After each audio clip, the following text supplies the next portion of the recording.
I'm half-Iranian, half-Sudanese. I was born in the States, in Berkeley, California. Soon after we moved to Sudan, where I lived there for 5 years.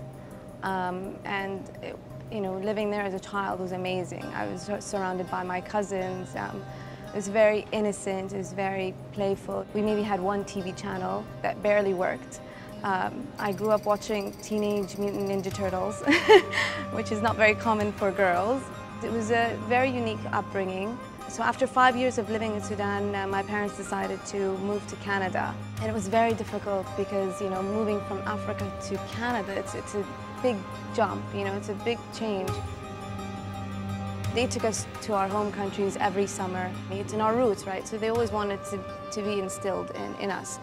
And I think it's very important because it's who you are, You don't want to just go to the West and forget who you are and where you came from and what your religion is. So it was a very interesting kind of childhood, teenage life. Living in different parts of the world, it makes me a bit more well-rounded in the sense that I can relate to different people.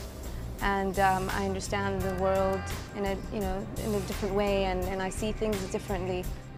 We're all girls in our family, so my father always, made sure that we were always independent. And this was very important because, you never know where you're going to end up in life, and you always have to be able to stand on your own 2 feet, regardless of who you end up with, who you marry, and what their financial background is.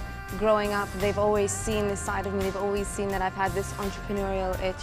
I was always the one that was trying to find new ways of starting a business from a very young age.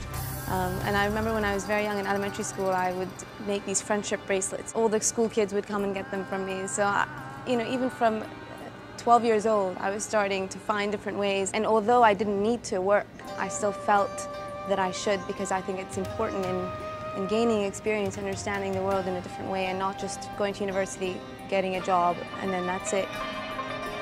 After finishing university, I worked in Canada for a little while, and then I moved to Dubai. This is where I met my husband, and he's also been an extremely important person in my life because he saw that in me as well, and he pushed me. He said, if you're not satisfied with what you have right now, then why are you still settling?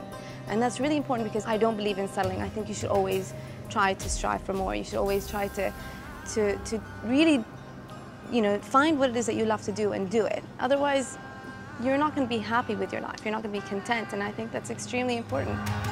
He always knew this about me, and so I needed someone to give me that empowerment and, to feel that I could do it. So he gave me my strength in a way that I had, but was too scared to let out. So I was always afraid to take that risk, and you just need a push sometimes to just get the ball rolling and to take that first step. And he really did that for me. He was very inspirational and motivating.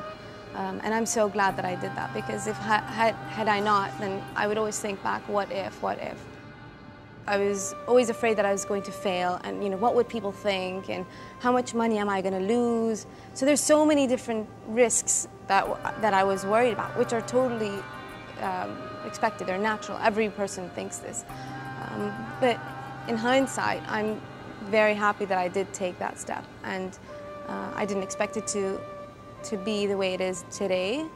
And no one really knows how it's going to end up. But you won't know until you actually find out.